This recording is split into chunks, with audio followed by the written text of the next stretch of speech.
Assalamualaikum warahmatullahi wabarakatuh. My name is Nurdiana Ningsi, and the first question is give example of for each external and internal variation, a level of variation in your indigenous language.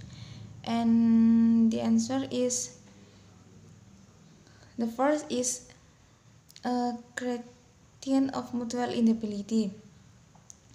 Ini adalah kejelasan saling berpaham untuk mengukur bahasa yang sama. Contohnya adalah misal saya orang Jawa dan teman saya orang Madura. Nah, teman saya paham apa yang saya bicarakan dan saya juga paham bahasa teman saya.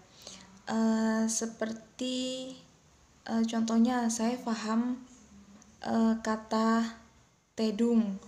Nah, di daerah teman saya di daerah Madura. Nah, sedangkan teman saya juga paham kata turu di daerah saya di daerah Malang. Selanjutnya ada isoglot, adalah garis yang membatasi dialek tetapi merujuk pada makna yang sama. Seperti contohnya kata iso dan ora mungkin di daerah Jawa Tengah atau Jawa Barat sudah paham dengan kata tersebut dan sudah paham dengan makna tersebut. Karena kata iso dan ora itu sudah sangat hampir familiar di daerah Pulau Jawa. Nah, selanjutnya ada dialect boundary, yaitu satu garis yang memisahkan daerah antara satu dengan lain. Contohnya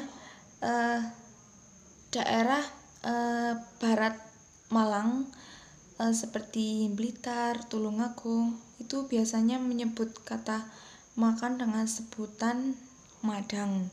Nah, sedangkan orang Malang sendiri biasanya itu menyebutnya dengan kata mangan. Nah, seperti itu. Selanjutnya ada kronolog dialek, yaitu variasi bahasa yang dibedakan relasi waktu. Nah, ini kayak kalau menurut saya dulu itu ada kata sampean, ada menggunakan huruf P, tapi lambat laun sekarang udah jarang digunakan dan sekarang lebih menggunakan kata samean. Untuk selanjutnya ada dialek regional, adalah berfokus kepada masyarakat asli atau bahasa asli dari daerah Malang, dari daerah tersebut. Contohnya ini di Malang biasanya menggunakan kata awakmu. Nah, sedangkan di Solo menggunakan kata kowe. Nah, seperti itu. The next question is explain the concept of bad language in your culture. Give example and explanation of them. Di dalam language and culture terdapat salah satu bagian, yaitu bad language. Nah, bad language itu terbagi menjadi beberapa jenis. Di sini saya akan menjelaskan tentang bad language yang berkaitan dengan budaya daerah saya. Yang pertama, swearing. Swearing adalah umpatan yang diartikan sebagai kata-kata kutukan atau kata-kata yang sangat tidak sopan untuk kita ucapkan dalam kehidupan sosial. Seperti contohnya kalau di daerah Jawa Timuran mengucapkan kalimat jan COK, kamu itu dianggap sebagai umpatan. Nah, sebaiknya kata tersebut jangan diucapkan. Terus selanjutnya vulgar.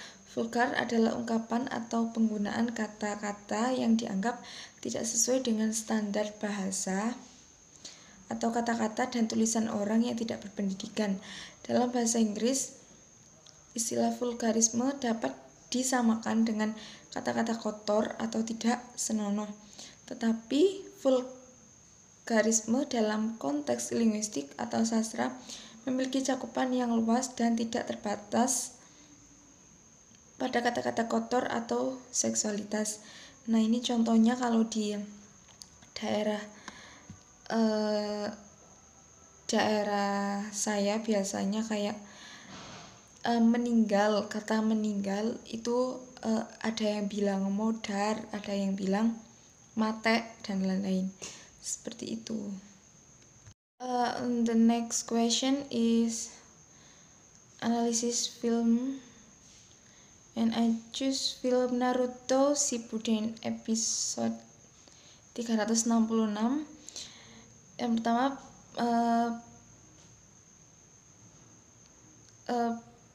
prinsip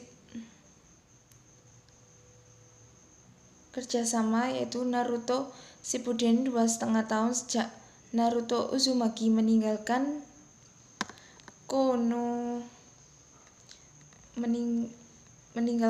Konohagakure, desa daun tersembunyi, untuk latihan intensif menyusul kejadian yang memicu keinginannya untuk menjadi lebih kuat.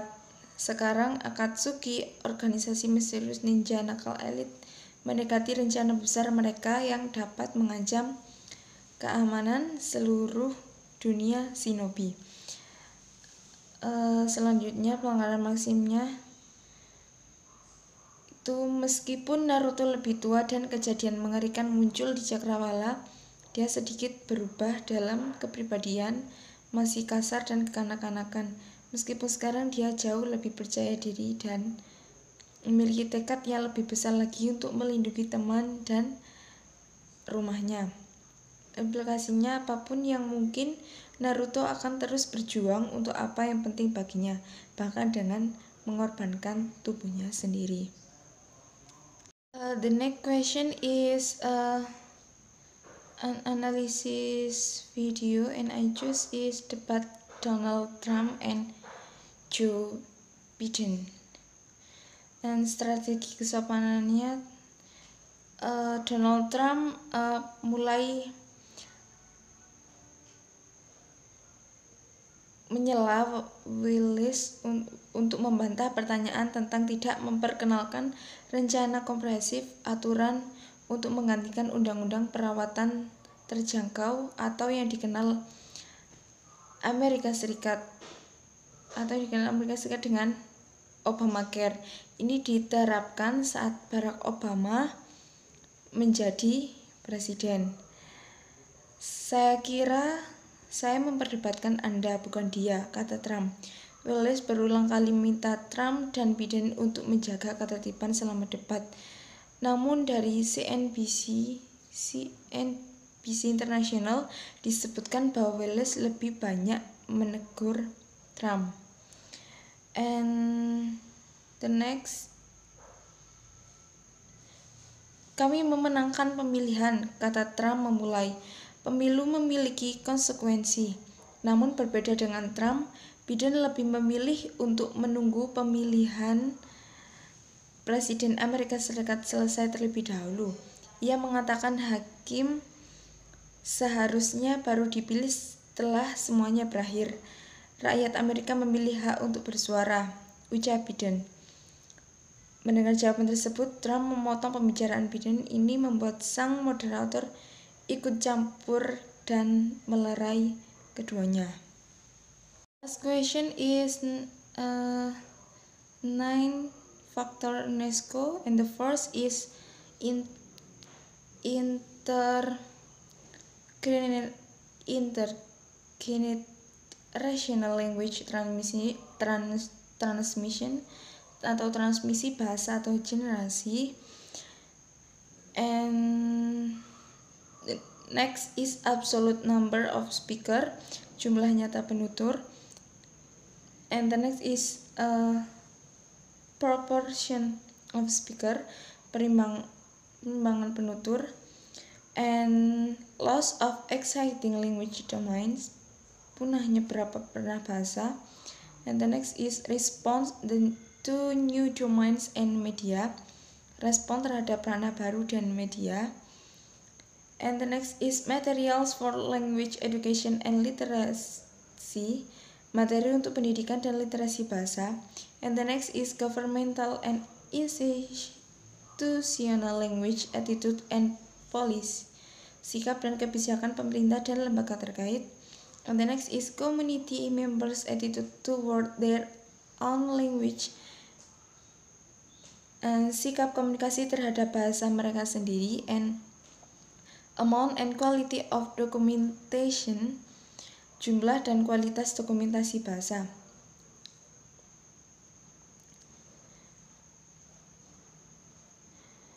Untuk mengoperasikan faktor-faktor tersebut pada setiap faktor akan untuk mengoperasikan faktor tersebut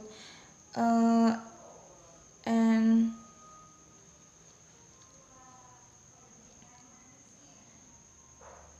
memberikan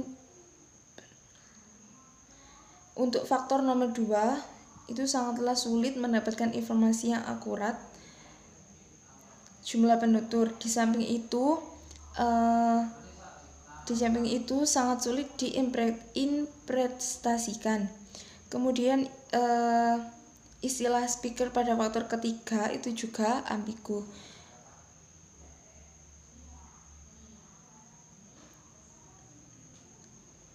Dan untuk faktor keempat, Lewis berargumen, certainly the synchronic description are indicative of language endangerment if the core domains home, friend, neighbor are no longer associated with the language in question, but the fact the language are exact different function does not necessarily indicate that language shift is underway. And faktor nomor 6 ini sangatlah kompleks karena data yang manakah yang dipakai, apakah data yang ditemukan pada penggunaan bahasa sebagai media instruksi pada lembaga pendidikan atau pada material pengajaran. Dan faktor nomor 8 juga mengalami kesulitan dalam penskoran karena sikap bahasa atau language attitude sangat sulit diakses dalam pola yang seragam karena sikap bahasa yang terdapat dalam populasi amatlah beragam. Jadi tidak dapat diambil satu pola mewakili pola setiap keseluruhan populasi.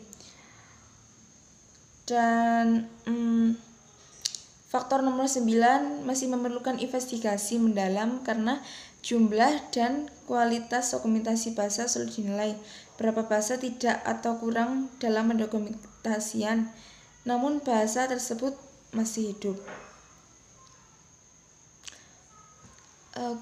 Sekian jawaban dari saya. Kurang lebihnya mohon maaf. Wassalamualaikum warahmatullahi wabarakatuh.